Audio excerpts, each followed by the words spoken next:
Hello, this is Candace. And my friend Jenny. And we are here. We're ready. Yes, we are. We're ready.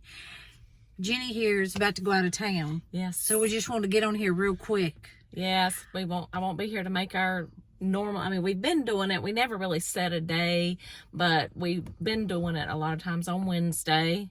We start our work week and end our work week with you guys. And so I'm not going to be here on Wednesday. That's so right. We said, let's just jump on here and do it real quick. That's right. Hello, how are y'all? Have a good week. And it is Valentine's Day. It is. Happy Valentine's Happy Day. Valentine's Day. Love you all. That's right. But we really want to get on here because number one, we're in need of some help. We are. We're in need of some help. We are really hoping that Lori Daybell has been found competent. That's what we hope. To stand trial. Yes. And we watched on KJ's community wall. Mm-hmm. We did. Where the forensic psychiatrist was being cross-examined and those sorts of things in the case. And she was saying how that the court had to be given a week's notice before someone could be moved back to jail. So we're thinking, based on that, and the psychiatrist that was given that information said that it was not just specific to Tennessee, that those were the rules throughout the country. Right. So we're hoping that that's what the case is and that maybe by Friday or next Monday we will learn. That would be wonderful news. So that is where we were working on today. Was I have personal knowledge of that if you have an inmate that you want to keep track of if they have been moved out of the jail, moved to another jail, moved for court cases, you can sign up. Now this is in North Carolina. You can sign up and you can get these text messages that the inmate has been moved. And that's for victims. That's for victims. And so we went on and we signed up to see Chad Daybell because right now it doesn't say that Lori Daybell is in jail. No. So you can't find anything out about her. But we went on and signed on to that Vine. But we were hoping to sign up for this to see if they were moved. But we see that it's for victims only. Yes. And so we didn't know. We feel sure that Crescia K and all of them are in the know. Yes, so they probably know that. They probably know this. But just in case they did not, we found a website. Yes. Jenny, you read it to them. It's www.ag.idaho.gov/victims/. And it looks like there's a form you can fill out if you're a victim, so that you can be notified, because you should be given that information, I think. Heck yeah. If they're being moved around or, just anything in their case. So, and like you said, I'm sure that they know, but just something we found in our research. Right. And in the county that we live in, we're able to go to our local sheriff's office, just type in the sheriff's office, inmate search, and it gives you a list of the active inmates. We went to Fremont County and up and down, we cannot find this information. No. And I know that state by state, have different rules. But if there is a way that you can see the status of someone in a jail in Fremont or Madison County, Idaho. Right. We would like you to put it in the comments because we would like to keep up with that information. We like to check it. Yes. And, see what's going on. And hopefully see them say Lori Daybell was Lori moved Daybell back in jail. Yes. So that's what we're really looking forward to. That's what we're really hoping and praying for so that we can get things on the go. That's right. Was there anything else we had for this week? No, I don't. Nothing. No, we were going to talk about our podcast. Yes, our podcast. You tell them about it, Jenny. So the podcast, and we're getting help from Paige. We have That's to right. say she's helped us, and we had not our last video, but the video before has reached over 1,300 people, and we have how many? The last I checked, 258 subscribers. Right. I think. We want to thank you all. That's right. We really appreciate you listening. We know that you are wanting justice just like we are. That's right. And, we're out here doing this for that reason. And we really, really do appreciate you taking the time out of your day to listen to two nurses. Well, one talk a lot about true crime and one listen and learn a lot. But we really do appreciate it.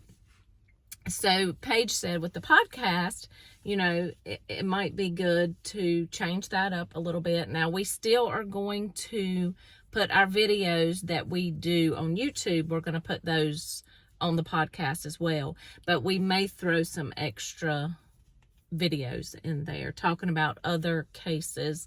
It may be past cases that were never solved, or cases that there might, the details of how they brought these people to justice.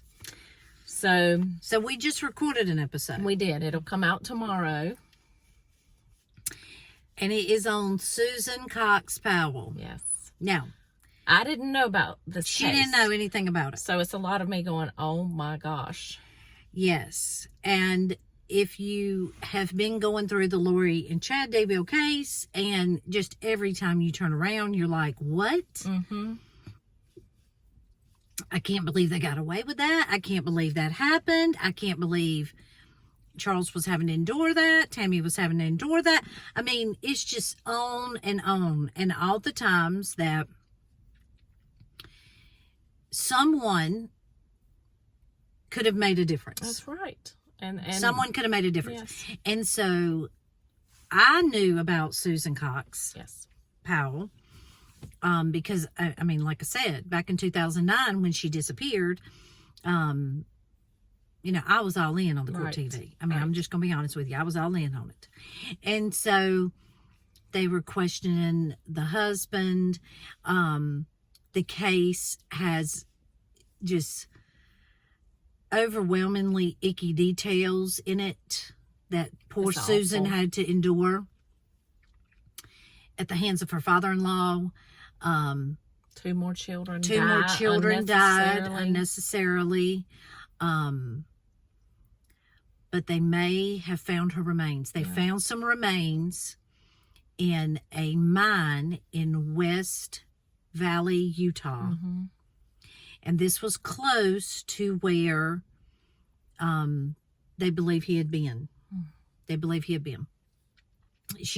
They found blood in her home, but they have never found her. And her parents are... This is awful. Her parents are seeking her remains. For closure. To lay her to rest. She was a beautiful girl. And you can just tell she was a great mother, great person. What she had to endure in her life is unfair. It's terrible. It's unfair. And her husband had a $1.5 million life insurance policy on her. And just some of the details, you feel like, okay, what case am I reading? Right. Right? We've heard this all somewhere before. Or a lot of it. And a lot of it had the just deviant behavior in it that we've heard about before. That's right. And, apparently Josh liked to kill gerbils. Right? Yeah. It's like you said. And we've whether heard it's about... bees or gerbils, I mean, it's a sign. It's a sign that when you're a young person, I've heard it before, and you enjoy murdering things like... I'm not talking about taking your son out hunting for squirrels. No. I'm talking about that you're torturing living creatures. Just to see them Just die to see them and die. suffer. Just And to it's see them horrible. die. There's something wrong with you already. I mean, there's something point. wrong with you. And so, the facts of the case are just horrendous. And so, in our podcast, we're going to be reviewing, we reviewed that one because it's in the news right now. Right. But some other ones who have they've already went to trial, but just sometimes the facts or the actual court case and court drama just leave you with your mouth hanging open at the facts. And so... And the detail, I mean, just the detail, the small detail that might really open the eyes of the investigators to get justice for these victims. And, I think it's awful, these cases, but we want to see that each of these victims get justice, and we want to remember these victims too. That's right. I've never forgot Susan Powell. I knew her body had never been recovered, but like I was telling you, he made some story about going out in the middle of a snowstorm with 2 small boys after midnight to a camping trip. And I said, in my logical mind, I'm not an investigator. I wish I was, but I'm not an investigator. Me. And so I said, why don't you take, as far as his car could have went in the amount of hours he was gone, the absolute furthest he could go, and draw a circle and start searching. Now, that's just logical mind for me. That's right. But again, out there in the West, there's a lot of mountains, valleys, hills. Could have dug a grave, ponds, creeks. Yeah. I mean, it's a lot of places. I know that's just me being like, why can't y'all do more? But there are a lot of things once if you go listen to our podcast and hear this case, there are a whole lot of things that will make you think, why was this not, why wasn't he found guilty? So if you he was never charged. Yeah, that is just crazy. He was never charged. And he should have been charged. Yeah. His brother should have been charged. His father should have been charged. Yep. But again, these are all the things you're going to have to go to our podcast and hear. Yes, absolutely. So we want to wish Jenny well on her trip. Yes. We hope that you'll check out the podcast. And we're hoping that Lori Daybell is found competent this week. Look for it. They said it could be that they had to give a week's notice. So we want to make sure that we're all looking at that. If you know anything about how to look up the inmate status, please let us know in the comments. That's right. Thank you for all your support. Justice for the victims of crime. Justice for JJ and Tylee, Charles Vallow, and Tammy Daybell. And, we just pray that these are the remains of Susan Cox Powell and her family can lay her to rest. That's right. So until next time. Bye.